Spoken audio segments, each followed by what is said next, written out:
อ่าขอนอบน้อมต่อองค์พระสัมมาสัมพุทธเจ้าซึ่งก็มีพระพุทธธรรมประสงค์อ่าด้วยความเคารพอย่างสูงยิ่งขอ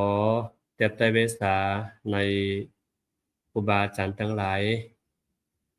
ซึ่งวันนี้ก็เป็นวันพุธที่10มิถุนายน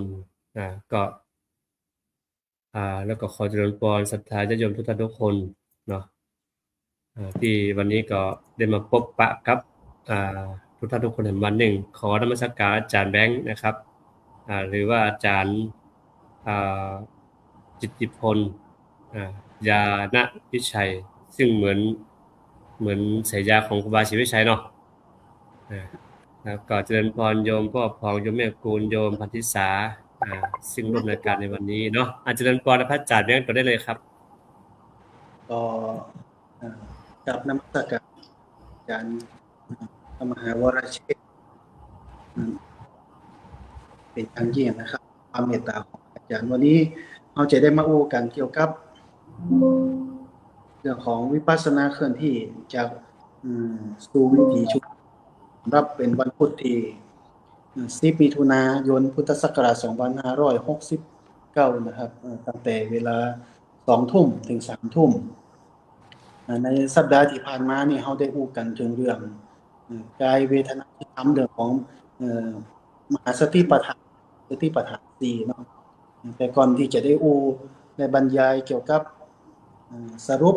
เรื่องสติปัฏฐาน4วันนี้ก็ขอเจริญพรโยมแม่กุลคณะศรัทธาญาติโยมมันติสาโยมปอของตัวหนอกนั้นได้อู้เกี่ยวกับเรื่องของวิปัสสนากรรมฐานของกลุ่มวิปัสสนาเคลื่อนที่ของวัดป่านันทยนาสาวรารามที่ได้ปฏิบัติแล้วก็ได้ไปเผยแพร่ให้กับชุมชนข้างที่ผ่านมาแล้วก็วันพรุ่งนี้ตัวเนาะวันพรุ่งนี้ก็จะได้ปากันไปจัดกิจกรรมขอเจริญพรแม่ความเป็นนะครับท่านผู้ฟังตั้งบ้านได้ฟังว่าความเคลื่อนไหวของจังหวัดน่านเนี่ยมีกิจกรรมอย่างพ้องที่เกี่ยวกับวิปัสสนากรรมฐานเคลื่อนที่สู่ชุมชนขอเจริญพรกราบนมัสการค่ะพระอาจารย์ค่ะก็เป็นความคืบหน้าในการเผยแพร่วิปัสสนาของเมืองน่านนะเจ้าซึ่งเมืองน่านตอนเนี้ย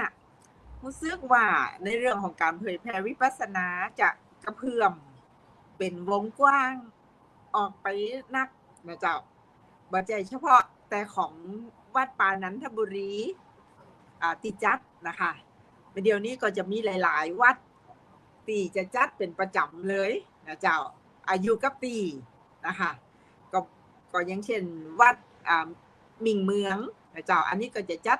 ทุกวันเสาร์วัดสวนตาลจะจัดทุกวันอาทิตย์นะคะแล้วก็ของวัดป่านันทบุรีนี่ก็จะเคลื่อนที่ไปตามชุมชนต่างๆนะเจ้าแล้วแต่ขึ้นอยู่กับตีเน้นไว้ตั้งไว้ก็คือจะเป็นวันเสาร์ที่2ของเดือนแต่ทั้งนี้ทั้งนั้นก็ขึ้นอยู่กับ1พระวิปัสสนาจารย์นะเจ้า2ขึ้นอยู่กับชุมชนว่าพรอบบันไดนะเจ้าซึ่งตีผ่านมาเนี่ยก็ทำมาแล้ว8ครั้งแล้วนะคะยอดผู้เข้าร่วม8ครั้งนี่นะเจ้าได้500กว่าคนแล้วเจ้าก็เก็บสถิติไว้ทุกครั้งนะเจ้าก็รู้สึกว่าครั้งที่8เนี่ยได้535คนละโดยที่เป็นคนใหม่ไปเรื่อยๆนะเจ้ากลุ่มเป้าหมายก็คือเป็นคนใหม่เป็นวิปัสสนาพื้นฐานนะเจ้าเนาะเน้นให้รู้จักวิปัสสนานะคะแล้วก็วันผูกเนี่ยจะจัดครั้งที่9ที่วัดมงคลสันติสุขตำบลสถานอำเภอปัวเจ้าแต่ว่าวันผูกเนี่ยเป็นกรณีพิเศษน้อยหนึ่งนะคะก็จะมีได้บูรณาการกับโครงการพระราช ดำริธรรมนาวาวังตัวนะคะ แล้วก็หลังจากผ่านวันพุธไปวันพุธหน้าก็จะมาเล่าความก้าวหน้าให้ฟังว่าบูรณาการระหว่างวิปัสสนาเคลื่อนที่กับโครงการพระราชดำริธรรมนาวาวังเนี่ยเป็นจะได้พ่องนะคะก็จะได้มานำเรียนอาทิตย์หน้าเจ้าเนาะพุธนี้ก็คงจะอู้ถึงในส่วนของการจัดนะเจ้าซึ่งก็จะเป็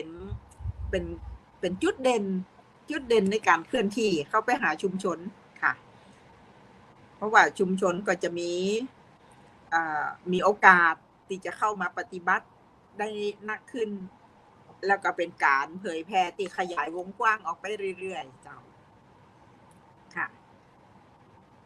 วันนี้มันพากันไปจัดสถานที่ไปกันกี่คนเนาะวันนี้เจ้าวันนี้ไปจัดสถานที่ก็ออกบ้านตั้งแต่เจ้านะคะก็มีทีมงาน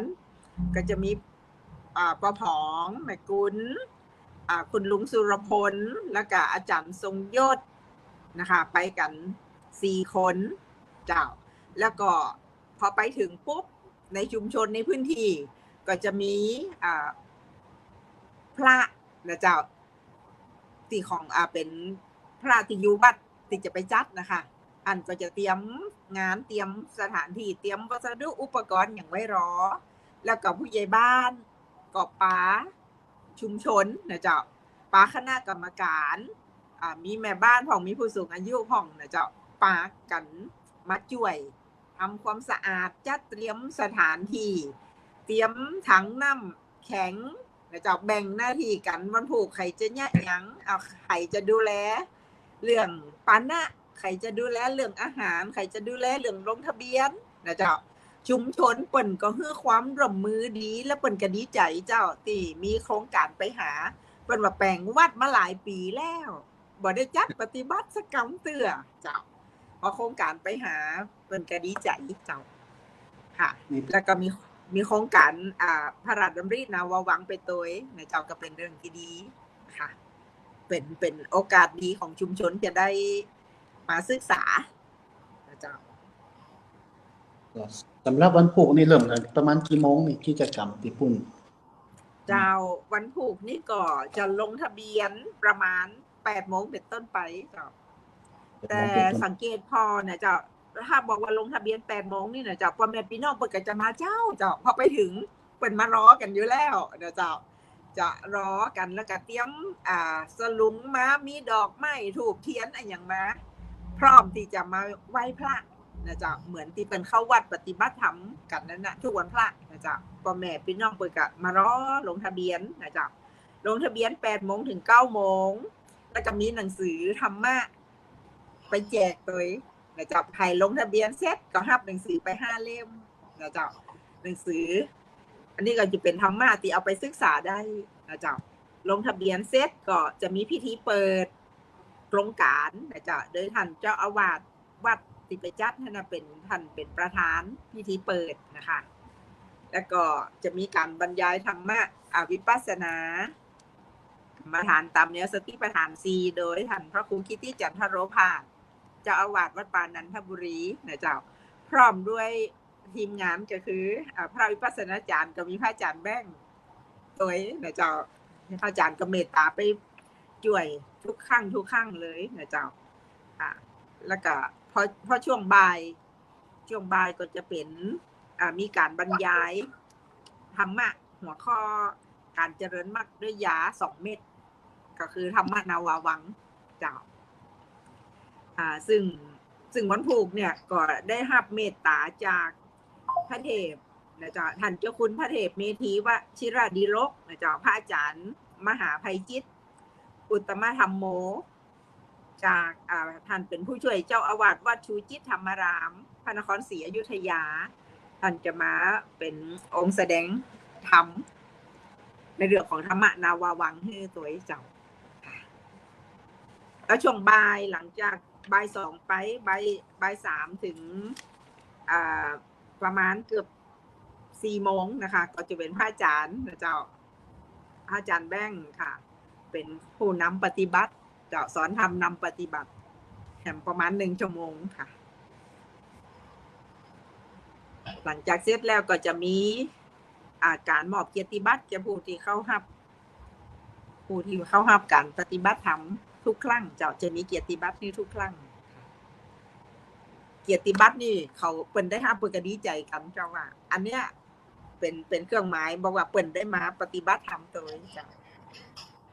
หากเขาข่าวๆนะเจ้าเนาะงานของวันพุธเจ้า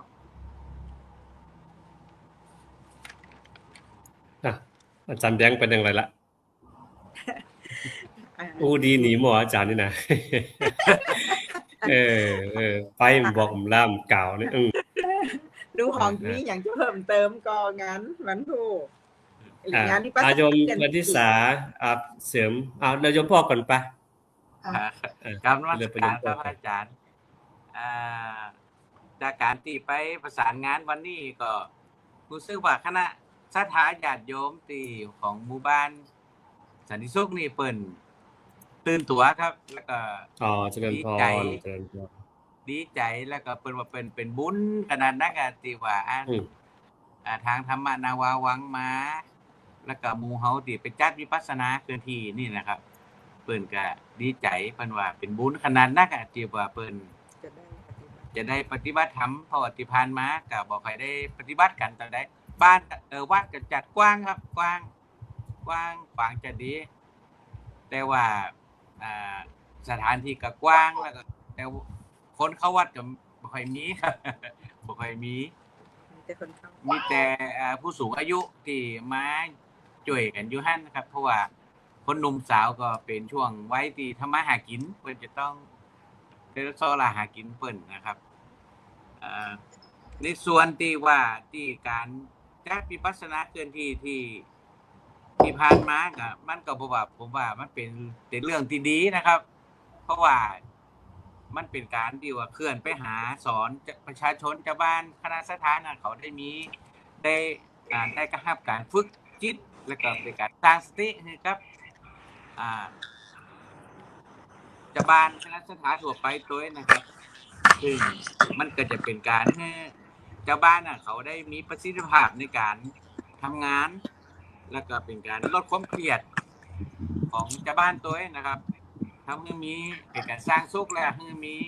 สุขภาพจิตที่ดีขึ้นนะครับในชุมชนนั่นนะครับผมว่าเป็นสิ่งที่คนคอยได้ติดตัวมาครับผมนมัสการเจริญพรสาธุเจริญพรต้อนรับโยมแม่อำพรเนาะสิ่งก็เข้ามาได้เวลาแล้วก็สวัสดีสมาชิกทุกท่านเจ้าสาธุเจริญพรโยมพันธิสานมัสการนะคะอาจารย์ทั้งสองวันนี้โยมกับได้ไปช่วยกับทีมเตรียมงานเนาะโยมกับทำหน้าที่เตรียมรายชื่อผู้ลงทะเบียนเนาะเตรียมแฟ้มเตรียมอะไรเพื่อไปดำเนินการวันพรุ่งนี้เนาะที่วัดดอนมงคลอำเภอปัวเนาะค่ะเนาะจังหวัดน่านวัดมงคลสันติสุขเจ้ามงคลสันติสุขอำเภอปัวเนาะเจ้าก็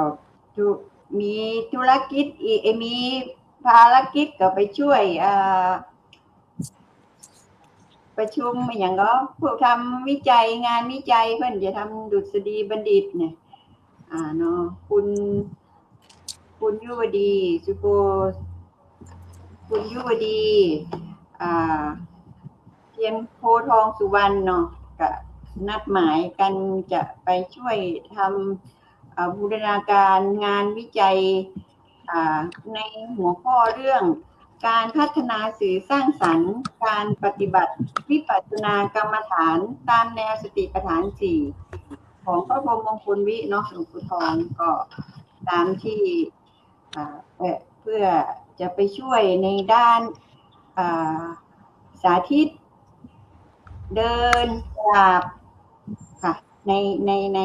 งานวิจัยเจ้าค่ะประมาณนี้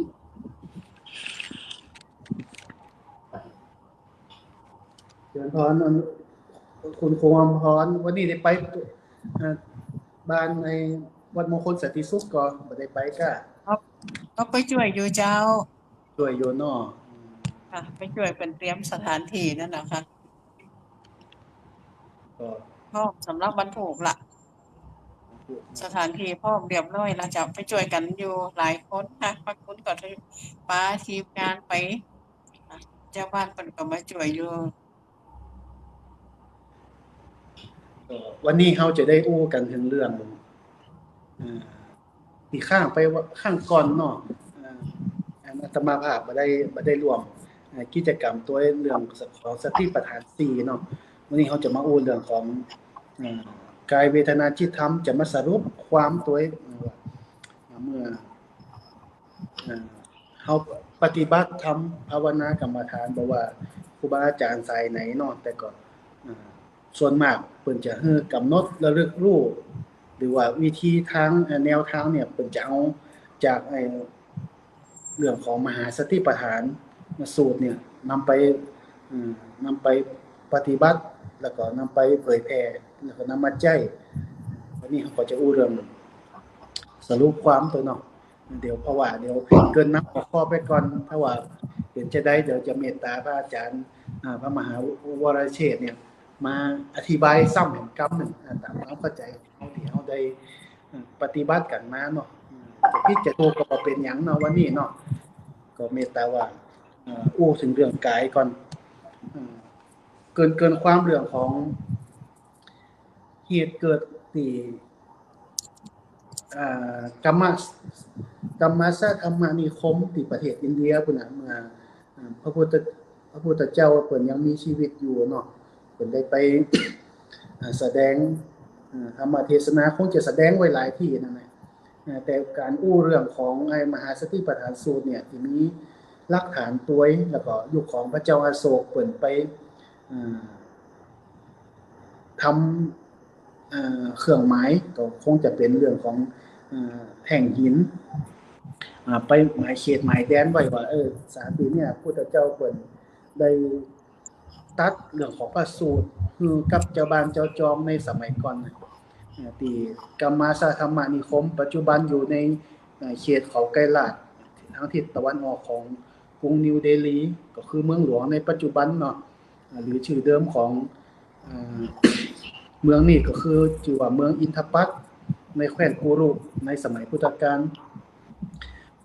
ก็ได้สอบถามกับครูบาอาจารย์เพิ่นว่าในสมัยก่อนเนี่ยเป็นหยังพุทธเจ้าเพิ่นถึงเลือกไปสอนธรรมะเรื่องของพระสูตรมหาสติปัฏฐานสูตรนี่คือกับเจ้าบ้านเจ้าเมืองที่หั่นก็ครูบาอาจารย์ที่หลวงปู่เพิ่นเล่าให้ฟังว่าเหตุที่ไปแสดงเรื่องของกายเวทนาจิตธรรมเนี่ยเพราะว่าบุคคลเมืองตีหั่นน่ะเป็นคนที่มีไขว่คว้าในการสนใจในเรื่องของการปฏิบัติธรรมว่าอันน่ะแล้วก็เป็นบุคคลเขาจะเป็นชนชั้นนำด้วยในปัจจุบันเนาะเพราะว่าเป็นเมืองหลวงอยู่ที่หั่นไปเนาะคือคนที่มีความสนใจเรื่องของการปฏิบัติธรรมในการเจริญสติเนี่ยเมื่อเปิ้นอู้พระพุทธเจ้าเปิ้นตรัสว่า1เจ้าบ้านเจ้าจอมเปิ้นก็ฮู้ว่า1มันคือมันหยังเนี่ยคือคนมีความรู้แล้วก็สามารถจะนำไปใช้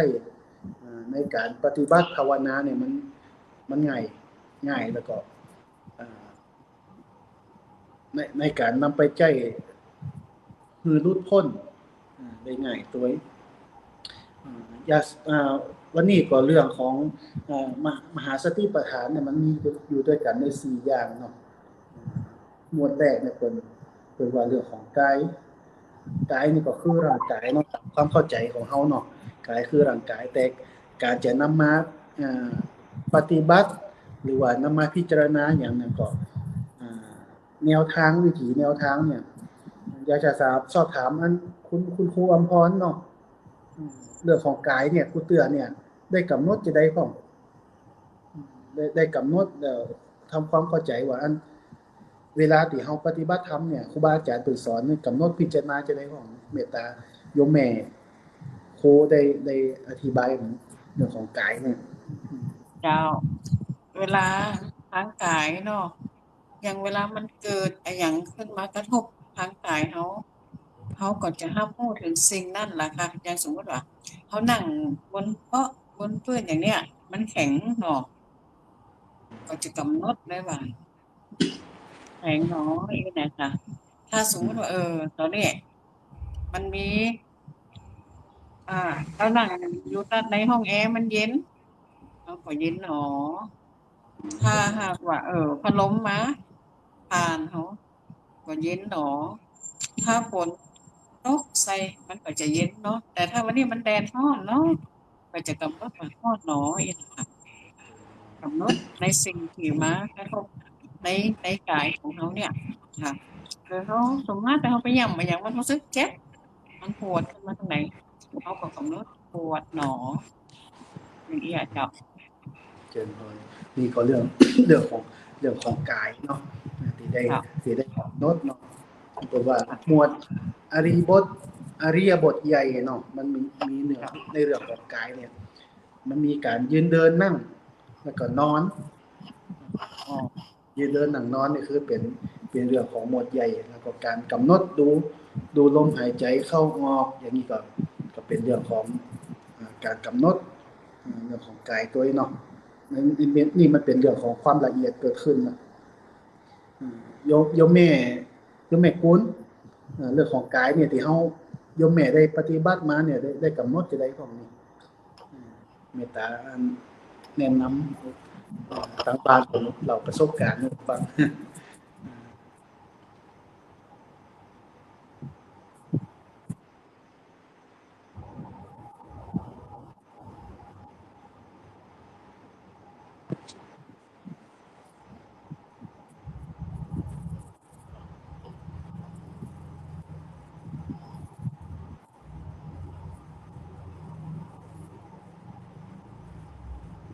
ได้ยินเสียงก็นอนแต่มาบอกใครได้ยินเสียง โอ้ยโอ้ เปิด เจ้า นี้ ค่ะ เจ้า เอาไม้นะครับแม่เอาไม้ เจ้าค่ะ ก็อู้ถึงเรื่องของ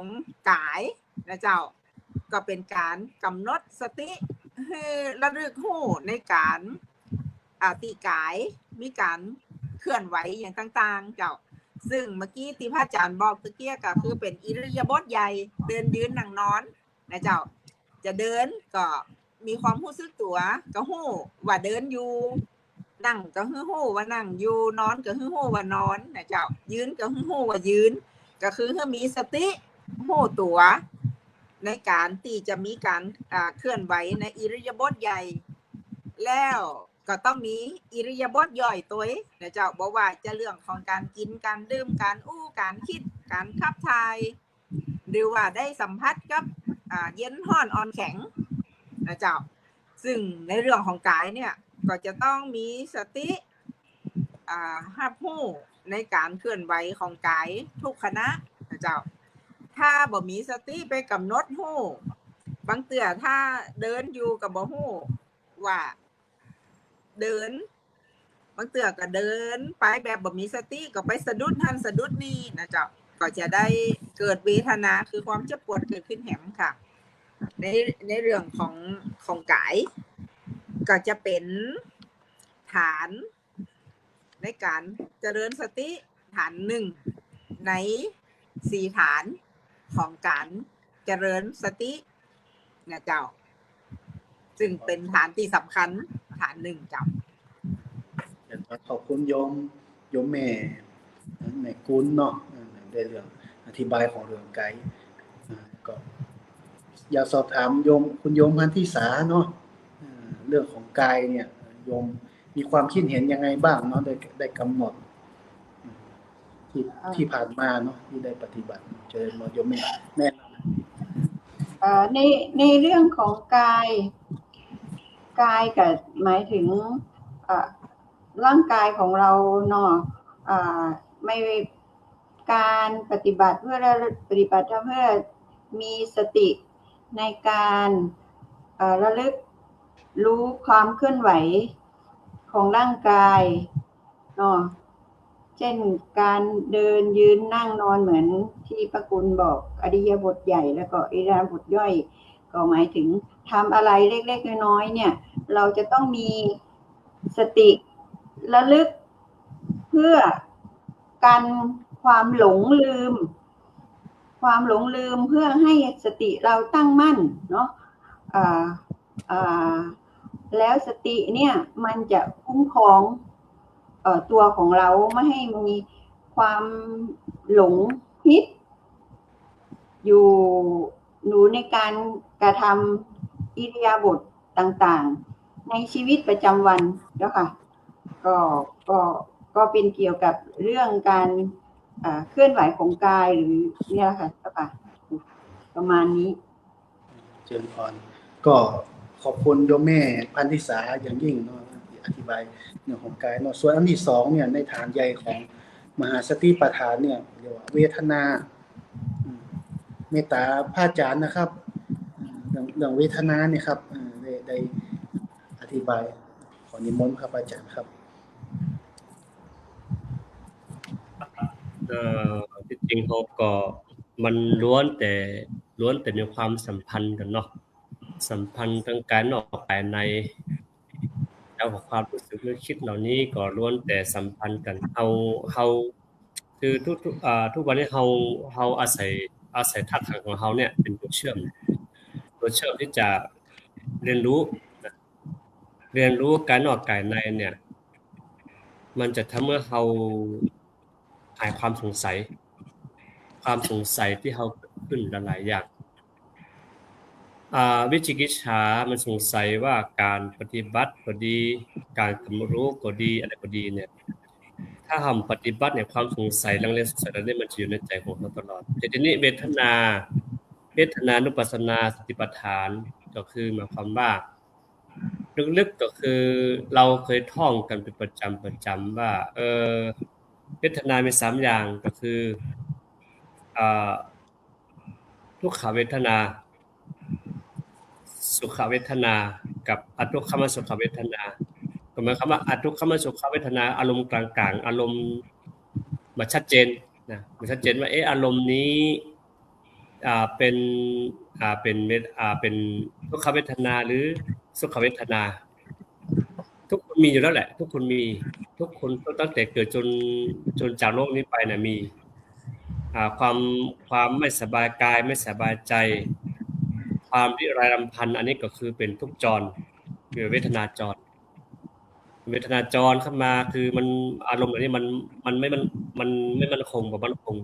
ก็คือเกิดขึ้นตั้งอยู่ดับไปชั่วครั้งชั่วคราวเกิดขึ้นชั่วครั้งชั่วคราวแต่นี้เวทนาจริงๆแล้วถ้าถามก็ว่าเวทนาเนี่ยมันพูดถึงเรื่องการสภาพทนกับธรรมชาติได้ยากพอสมควรทนกับธรรมชาติยากคือเวทนาประจำทุกประจำในขันธ์5คือเรื่องเกิดแก่เจ็บตายอันนี้มันประจำอยู่แล้วแหละถึงแม้ว่าเราไม่อยากได้ไม่อยากมีไม่อยากเป็นแต่ว่าอันนี้มันมาอยู่แล้วแต่ทีนี้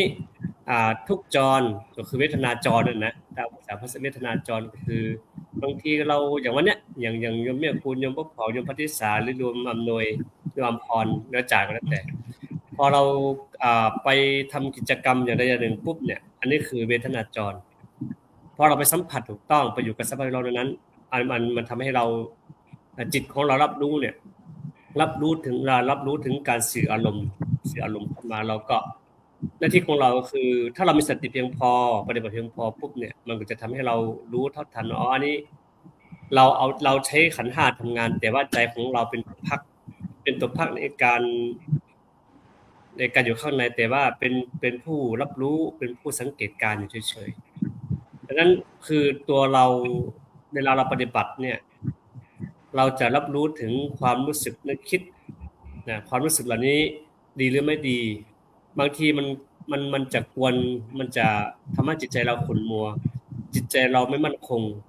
รู้สึกอารมณ์ชอบใจไม่ชอบใจอิทธารมมาปะทะมากระทบเราเนี่ยทำให้เวทนาทางจิตเวทนาทางอารมณ์เกิดขึ้นดังนั้นหลักๆคือเวทนามี3อย่างคือว่าทุกขเวทนาสุขเวทนานี่น้อยนะน้อยโดยเฉพาะท่านที่ไม่เคยปฏิบัติน้อยมากยิ่งอย่างเนี้ยอย่างกรณีที่เราทำวิปัสสนาเคลื่อนที่ได้ถูกแล้วแหละที่เราเอาความไปคลายความทุกข์จาก ท่านที่ยังไม่เคยคลายไม่เคยรู้ตัวว่าตัวสันติสุขจริงๆอยู่ตรงไหนตัวสงบสุขจริงๆมีที่ไหนเราในฐานะที่ว่าผ่านปฏิบัติมาบ้างรู้บ้างมีประสบการณ์บ้างแต่เราก็อยากเอาประสบการณ์ดีๆเนี่ยไปให้ญาติโยมที่ยังไม่เคยได้ริมรสหรือทดลองหรือได้สัมผัสนะเพราะพอได้สัมผัสสุขเวทนาปุ๊บเนี่ยมันก็จะทำให้เราว่าเนี่ยมันเป็นความจริงนะมันมีอยู่ความสงสัยว่าความสงสัยความกลัวเหล่านี้มันก็จะหายไปแล้วก็จะหันหน้ามาพัฒนาการทางจิตของตัวเองให้ดีขึ้นโดยเฉพาะจิตเนี่ยพัฒนาได้อยู่แล้วก็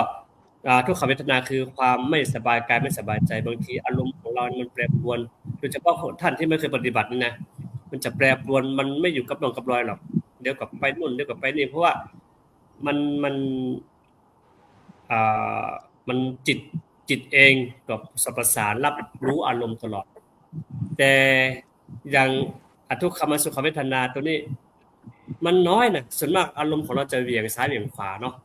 เหวี่ยงซ้ายเหวี่ยงขวาแต่ว่าจะมาอยู่ตรงกลางว่าอทุกขมสุขเวทนาปุ๊บนี่ยกเว้นนักปฏิบัติยกเว้นผู้ที่ผ่านปฏิบัติมาเนี่ยอาจจะเข้าใจแต่ถ้าท่านใดที่ไม่เคยปฏิบัติอะไรต่างๆนั้นเนี่ยผมว่ายากและนั่นก็คือสรุปง่ายๆคือว่าเวทนา3อย่างคือทุกขเวทนาสุขเวทนาและอทุกขมสุขเวทนาอันนี้นักปฏิบัติต้องรู้อยู่แล้วครับอาจารย์ครับขอบคุณอาจารย์ที่เนี่ยคือความกระจ่างเกี่ยวกับเรื่องของเวทนานะครับมันมีอยู่ด้วยกัน3อย่างนะครับเนาะมีทุกข์มีสุขแล้วก็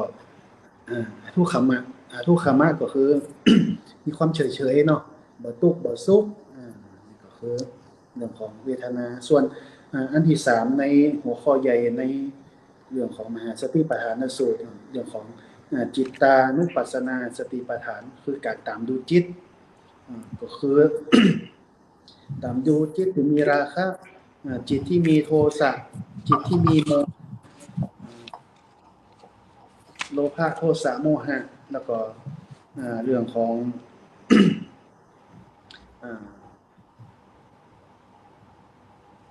อยากจะสอบถามพระอาจารย์เนี่ยแห่งค่ำนะครับเรื่องของในอธิบายเรื่องของจิตานุปัสสนาในการตามดูจิตเนี่ยเมื่อเขา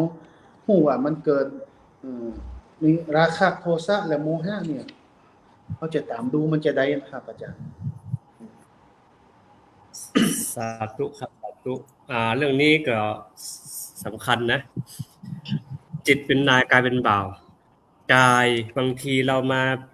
กำหนดดูพิจารณาดูเนาะพิจารณาดูค่อยๆพิจารณาโดยที่เฮาบ่ได้รีบเร่งมันนะต้องมาถามว่าทำไมต้องไปปลีกวิเวกแล้วก็ไปสู่สภาพแวดล้อมที่มันเกื้อกูลตัวเรื่องนี้แหละครับอาจารย์กับโยมทั้ง 3-4 ท่านก็คือบางทีเราอยู่บ้านเนี่ย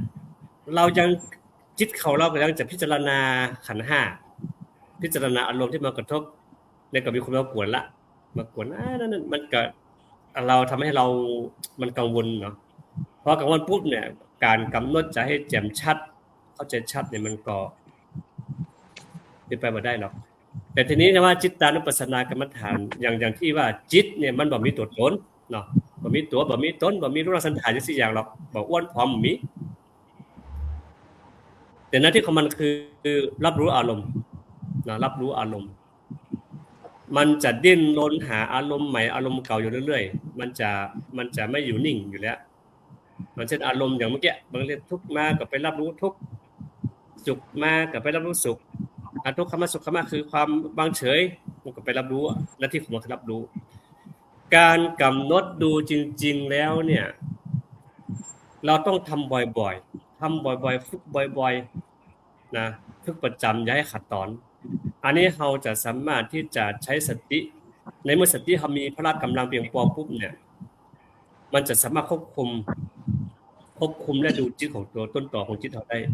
ว่าจิตคิดอะไรตอนนี้มันจะรู้ทันทีนะมันจะรู้ปุ๊บรู้ทันทีแล้วก็มันก็จะยุดอยู่ตรงนั้นมันจะบ่ได้ไปสร้างกรรมต่อมันหมายความว่ามันบ่ได้ไปเสพอารมณ์ที่ยัง อารมณ์ใหม่ แต่อารมณ์เก่าของเรายังอยู่ตรงเนี้ยเราพิจารณาดูเรากำหนดดูตรงเนี้ยเราจะรู้เท่าทันเรื่องความคิดอย่างเช่นพระอาจารย์ถามเมื่อกี้ว่าจิตมีโมหะก็คือว่าจิตมีโมหะจิตมีโทสะกับมีโทสะโดยทั่วไปนะปัจจุบันนี้เฮาบ่ได้ใส่ใจตรงนี้นะครับเวลาปฏิบัติคือพอมันเกิดขึ้นปุ๊บนี่อยากคือมันไปไวๆอยากมันหายไวๆไอ้ยังไวๆปุ๊บนี่มันก็เป็นเร่งคันเร่งมันทำมือเขายังบ่สามารถที่จะรู้อารมณ์เห็นจิตมีอารมณ์ตรงนี้ได้ชัดเจนอย่างเช่นเวทนาเรานั่งไปเวทนาใช่ไหมเวทนาเกิดขึ้นปุ๊บเนี่ยบางท่านก็ทำได้พลิกเลยเปลี่ยนอารมณ์เลยพอเปลี่ยนอารมณ์ปุ๊บไอ้ตัวมันจะแจ่มชัดแจ่มแจ้งตรงไหนมันก็เลยหายไปเลื่อนไปดังนั้นการนักปฏิบัติทั้งหลายก็คือว่าเวลาอารมณ์ใดเกิดขึ้นจิตเสวยอารมณ์ใดอารมณ์ใดอารมณ์หนึ่งอารมณ์เศร้าอารมณ์หมองอารมณ์โทสะโมหะเหล่านี้หน้าที่ของเราคือพิจารณาสังเกตภาษาบาลีก็สังเกตอารมณ์สังเกตจิตแล้วก็อย่าไปพลักไสอย่าไปบังคับอย่าไปอยากหน้าที่ของเราคือนิ่งๆดูจะทำให้รู้ว่ากระบวนการจิตของเราดิ้นไปทางใดในพวกเราจะตามรู้ตรงนั้นสุดท้ายแล้วมันก็จะยุดอยู่แค่นั้นอันนี้ที่ประสบการณ์ที่ผมมีในพระอาจารย์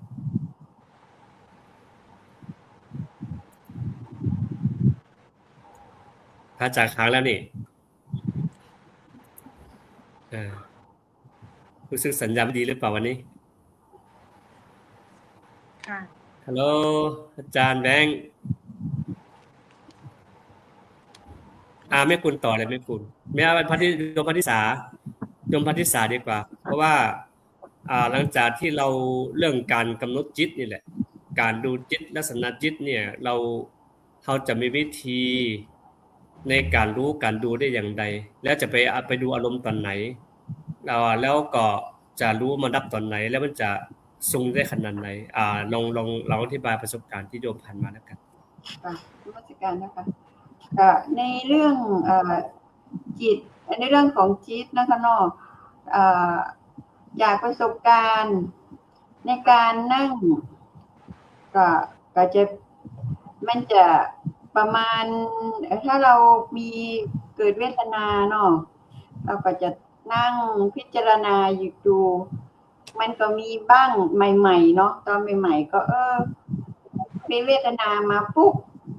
ขาซ้ายหรือขยับอย่างนี้เนาะเปลี่ยนเป็นอารมณ์ขยับมันก็ลองใหม่ๆก็จะเปลี่ยนเพื่อให้มันหายเนาะพอเราปฏิบัติไปเรื่อยๆสักพักแล้วก็คนเมื่อ10 นาทีเราทนไม่ได้ก็ขยับมาเป็น20 นาทีเราทนได้ก็ปรับขึ้นมาเรื่อยๆแล้วจนถึงประมาณ1 ชั่วโมง40 นาทีถึง1 ชั่วโมงเนี่ยมันก็จะมีปวดเหมือนกันแต่ก็พยายามดูบางทีก็หายไปนะคะมันบางทีก็ยังไม่หายโยมก็เปลี่ยนวิธีไม่สนใจนะคะก็เปลี่ยนวิธีไม่สนใจก็ใช้วิธีนี้ก็โอเคมันก็หายเหมือนกันเนาะ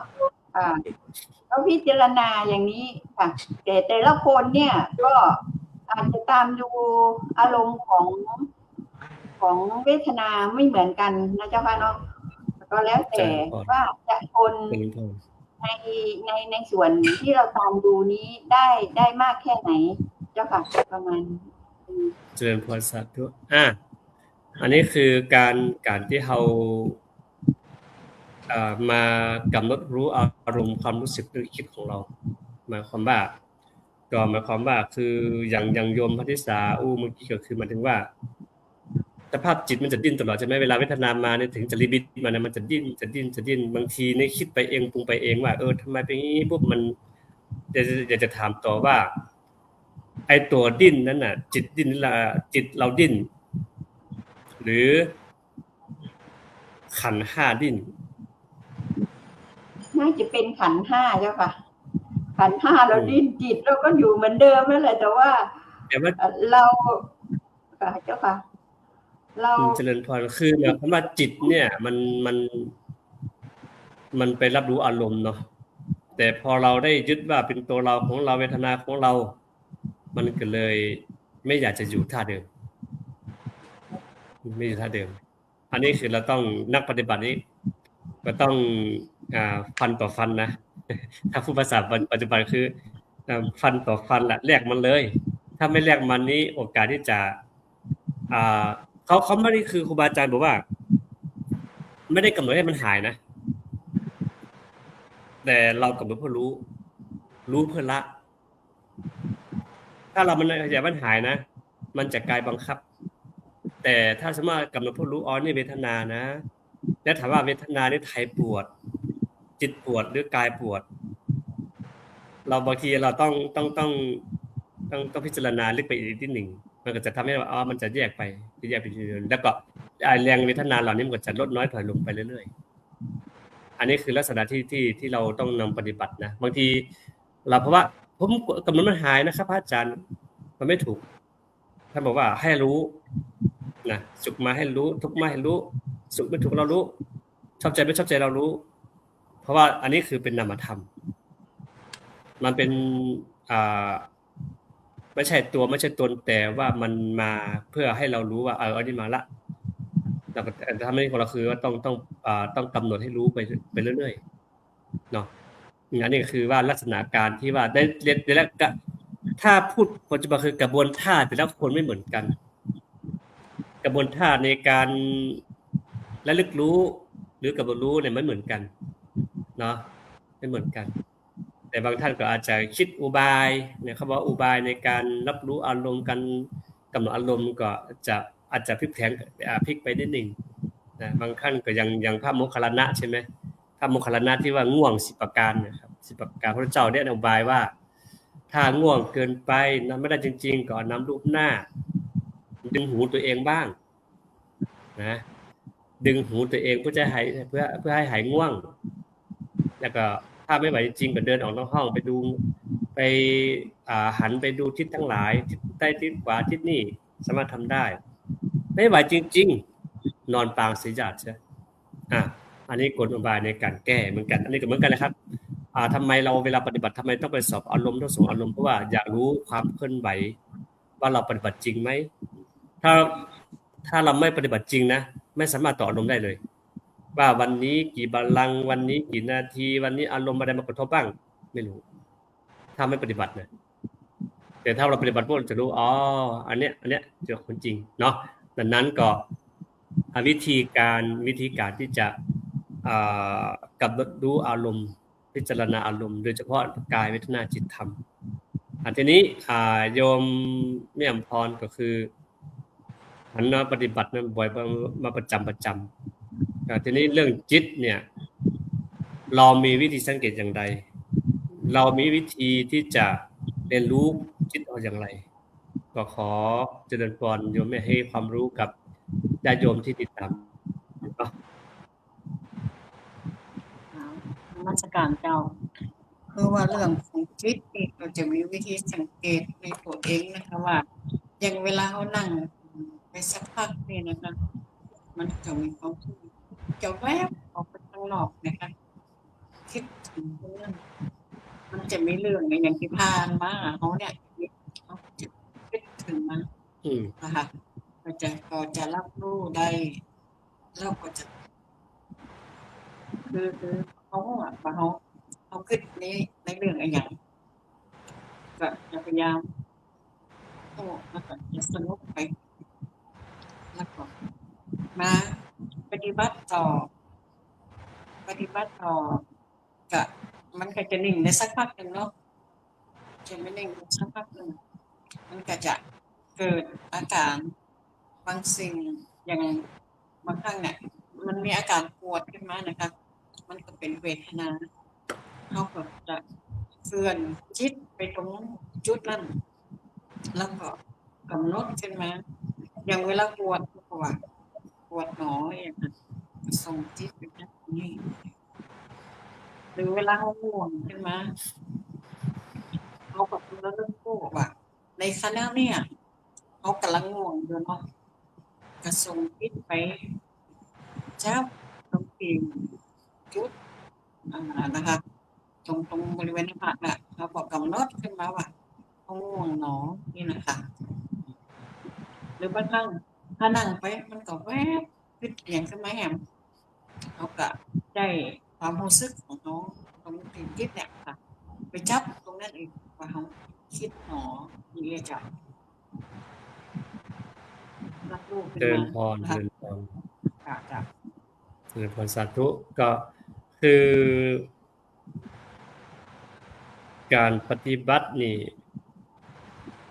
ถ้าถามว่าบ่มีครูบาอาจารย์ได้ก็บางคนก็ว่าได้นะแต่มันจะเกิดความขี้เกียจนะถ้ามีท่านใดท่านหนึ่งมากระตุ้นนี่มันบางเทื่อก็ขี้เกียจนะความหดหู่จะครอบงำความง่วงจะครอบงำแล้วก็การที่เราจะชนะใจตัวเก่าเนี่ยมันเจ้าของง่ายเลยมันง่ายนะบางทีมันหลอกเราว่าเดี๋ยวสักครู่นึงผ่านไปต่อแล้วอีกสัก5 นาทีผ่านไปแล้วบางทีเนาะบางทีมันหลอกไปเรื่อยๆเพราะฉะนั้นการที่เรานักปฏิบัติธรรมทั้งหลายคือเป็นผู้ที่ทวนกระแสเอาความว่าเปิ้นลงห้วยเฮาขึ้นห้วยเปิ้นลงน้ำเราเดินขึ้นน้ำเปิ้นเตียวตังเรียบเปิ้นเฮาเตียวตังที่เหมือนมีเหมือนหินคลุกคลักแต่ว่าผลที่ได้มานั้นก็คือยิ่งกว่าตังเรียบ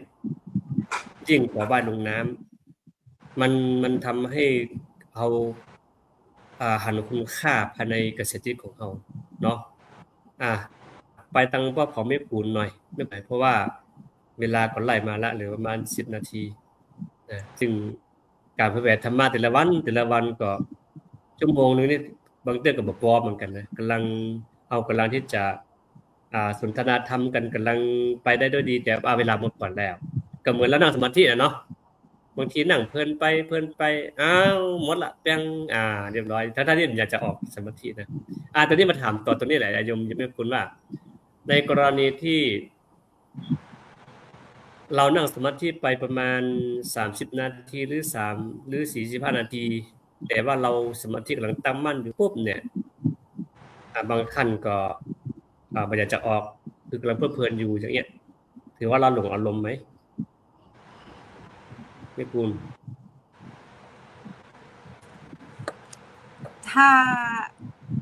านั่งไปแล้วก็ยังมีสติหู้ตัวนะคะก็ถือว่าหลงค่ะพระอาจารย์ถ้าความเข้าใจของโยมแม่นะค่ะ เจริญพร ก็ถ้ามีสติหู้ตัวอยู่ตลอดก็บ่ถือว่าหลงแต่ถือว่าสติตั้งมั่นอยู่นะคะก็กับอยู่กับรูปกับน้ำนะคะก็ความเข้าใจก็คือบ่ได้หลงนะคะค่ะ คือหมายความว่าจะหมายถึงว่าตอนที่เราเวลาหมดเนาะเวลาถึงเวลาหมดปุ๊บเนี่ยเรากำลังที่จะบางบัลลังก์เนี่ยเรานั่งไปเนี่ยเวทนาจะกล้าที่สุดคือช่วงจะหมดเวลาแต่บางบัลลังก์เนี่ยสติเราตั้งมั่นสมาธิเราตั้งมั่นปุ๊บเนี่ยกำลังเพลินตัวนี้อยู่เนาะเพลินในการปฏิบัติแต่ว่าหมดเวลาละแต่ก็ยังอยากจะปฏิบัติต่อแต่ก็หมายความว่าครูบาอาจารย์บางรูปก็แนะนำว่าคือยึดในคือปฏิบัติในแนวมัชฌิมาปฏิปทาไว้คือเราก็เมื่อเพียงพอแค่นั้นคือเราบ่มีความอยากมากเกินไป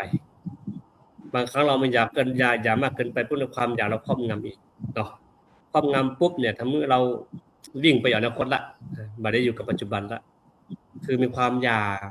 กมาเพิ่มเติมเข้าไปเรื่อยๆเนี่ยทำให้เรารู้สึกว่าเอาความอยากความโลภนำหน้าในการปฏิบัติแต่ในฐานะปฏิบัติคือเอาสตินำหน้าตลอดเวลาบอกว่าอิริยาบถย่อยอิริยาบถใหญ่แต่ส่วนมากเท่าที่สังเกตที่ปฏิบัติกันหลายครั้งหลายคราคือส่วนมากเขาได้แค่ในช่วงปฏิบัติแต่ออกไปแล้วบ่ค่อยปฏิบัติกัน ก็หมายความว่าการกำหนดอิริยาบถย่อยเพราะว่าเกี้ยวบอกว่ายืนบอกว่านั่งบอกว่าเดินบอกว่านอนแม้แต่คณะเราพูดกันจากันเนี่ยมันก็ยังเผลอไผอยู่ แต่ถ้าเราสามารถทำได้แบบนี้ เราสามารถกำหนดอิริยาบถย่อยแบบนี้ได้เนี่ยโอ้กิเลสมารทั้งหลายเนี่ยจะจรเข้ามาก็คงจะยากเนาะแต่ทีนี้ลงจากตาชั่วโมงละโยมแม่คุณก็คือเป็นเรื่องจิตตอนนี้มาอู้เรื่องจิตละแต่ที่นี่เป็นเรื่องธรรมดีกว่าธรรมมีอย่างพ่องธรรมก็คือเรื่องความง่วงความหดหู่วิจิกิจฉาความสงสัยเหล่านี้ระหว่างปฏิบัติอยู่ถ้ามันเกิดขึ้นมาปุ๊บเรามีวิธีการอย่างไรโยมแม่คุณในการที่จะเรียนรู้ที่มันเกิดขึ้นในคณะปฏิบัติค่ะที่ผ่านมานะเจ้าถ้าปฏิบัติอยู่แล้วก็เกิดทำต่างๆเกิดขึ้นอย่างโดยเฉพาะนิวรณ์ธรรม5นะเจ้าเรื่องของง่วงก้าขี้ข้านก้าฟุ้งสงสัยนะเจ้าก็คือแค่รู้ แล้วก็พิจารณาเจ้าอย่างของโยมที่ผ่านมาเนี่ยก็จะพระอาจารย์จะบอกว่าให้ดูมันนะเจ้าก็คือพิจารณาว่าง่วงมันเป็นเราไหมนะเจ้าแล้วก็ง่วงมันเป็นเฮาก็ถ้าแม่ใดตียังไปยึดมันว่าเฮาง่วงตรงเนี้ยค่ะก็มันกับบใจสิ่งที่ถูกต้องในการปฏิบัตินะเจ้าเพราะว่าในเรื่องของธรรมะเนี่ยจะต้องรู้และเข้าใจจากการปฏิบัติถ้าเข้าปฏิบัติแล้วเข้าถึงธรรมได้เนี่ยก็เข้าถึงพระไตรลักษณ์ก็คือทุกสิ่งที่มันเกิดขึ้นมันก็จะตั้งอยู่แล้วเดี๋ยวมันก็ดับไปนะคะตรงนี้ก็จะเห็นในเรื่องของพระไตรลักษณ์เกิดขึ้นค่ะแล้วก็ในเรื่องของความคิดก็เหมือนกันเจ้ามันก็เกิดขึ้นของมันเองเป็นธรรมชาตินะเจ้าซึ่งต่อติฟังจากพระธรรมคำสอนก็คือธรรมะก็อยู่ในตัวเฮาเนี่ยนะเจ้าก็จะเกิดขึ้นกับจากตัวเฮาเนี่ยถ้าจิตตั้งมันเสร็จแล้วมีอะไรอย่างเกิดขึ้นก็จะรับรู้โดยธรรมะว่าสิ่งที่เกิดขึ้นต่างๆเนี่ยมันก็คือเป็นการทำงานของขันธ์5นะคะเป็นกระบวนการทำงานของขันธ์5ก็คือมีรูปเวทนาสัญญาสังขารวิญญาณมันทำงานขึ้นเองโดยอัตโนมัตินะคะซึ่งในการปฏิบัติเนี่ยก็จะดูตามเนี่ยค่ะจะมีในเรื่องของการพิจารณาธรรมก็คือมองทุกอย่างให้มันเป็นธรรมชาติเป็นเรื่องของธรรมชาติเป็นเรื่องธรรมดาถ้าเมื่อไหร่ที่เป็นเราเมื่อนั้นบ่ใจละนะคะถ้าไปยังยึดมั่นถือมั่นยึดติดว่าอันนี้เฮาง่วงเขาก็จะตู้อยู่กับมันเท่านั้นแล้วไม่ได้เขาจะหายง่วงนะคะแต่ถ้าเห็นว่าทุกอย่างเกิดขึ้นตั้งอยู่ดับไปภายใต้กฎพระไตรลักษณ์ค่ะตรงนี้ก็จะทำให้เขาเข้าใจในธรรมะนักขึ้นแต่ต้องเข้าใจจากการภาวนาจากการปฏิบัติแท้ๆเจ้าบ่ได้จากเข้าใจจากทฤษฎีค่ะก็คงจะตอบอาจารย์ไปค่ะเจริญพรสาธุคือส่วนหนึ่งเราต้องมีทฤษฎีมาควบคู่กับเราเนาะทั้งปริยัติปฏิบัติเนี่ยมันต้องมามันก็ต้องมาควบคู่มันแหละครับเพราะว่าถ้าเราบอกไม่แผนที่นะบอกไม่แผนที่เลยเนี่ยก็บอกว่าจะเดินตามแบบไหนตอนนั้นการที่ศึกษาปริยัติบ้างปฏิบัติปริยัติแล้วก็นำมาสู่การปฏิบัติคือปริยัติเนี่ยมันเป็นแรงจูงใจเนาะมันเป็นแรงจูงใจที่เมื่อเฮาก้าวเดินไปสู่เป้าหมายบางเทื่อเฮาอ่านแล้วปุ๊บครูบาอาจารย์เพิ่นปฏิบัติจะอีนะแม้แต่กระทั่งเฮาศึกษาพุทธประวัติเนี่ยพระอัญญาโกณัญญะบรรลุธรรมได้อย่างใดพระปัญจวัคคีย์เหล่านี้บรรลุธรรมได้อย่างใดแต่ถ้ามีแนวทางอย่างใดเนี่ย อันนี้เขาไปศึกษาจากปฏิปทาของท่านก็เหมือนเฮาที่เผยแผ่ธรรมวันนี้เฮาก็ผ่านประสบการณ์มาละเฮาเลยมาเล่าสู่กันฟังได้ถ้าเฮาผ่านประสบการณ์มาปุ๊บเฮาก็จะอ่านแค่ตำราแต่อารมณ์เราบ่ได้เนาะอารมณ์ความรู้สึกของเฮาเนี่ยเอาจะบ่ได้แล้วก็บ่สามารถที่จะอธิบายว่าดับเป็นจังใดจิตเป็นจังใดเวทนาเป็นจังใดกายเป็นจังใดอันนี้เฮาก็บ่สามารถจะได้แต่ทีนี้บ่ต่างจากไอ้บุคคลสมัยพุทธกาลเลยแต่ทุกท่านก็ผ่านศึกษามาจากหลายสำนักละแต่ว่ากว่าจะลงมือปฏิบัติได้ก็คือต้องมาเจอพระเจ้าของเราพระเจ้าของเราก็มาแนะนำแนวทางแล้วก็ทุกท่านเหล่านี้ก็เดินตามพระเจ้าของเราพระเจ้าของเราก็แล้วก็ทำให้ชีวิตของทุกท่านได้ถึงเป้าหมายอันนี้ก็เหมือนกันคือดังนั้นเราในการศึกษาแล้วเนี่ยเราต้องมาฝึกปฏิบัติและมาเรียนรู้ด้วยตัวเองก่อน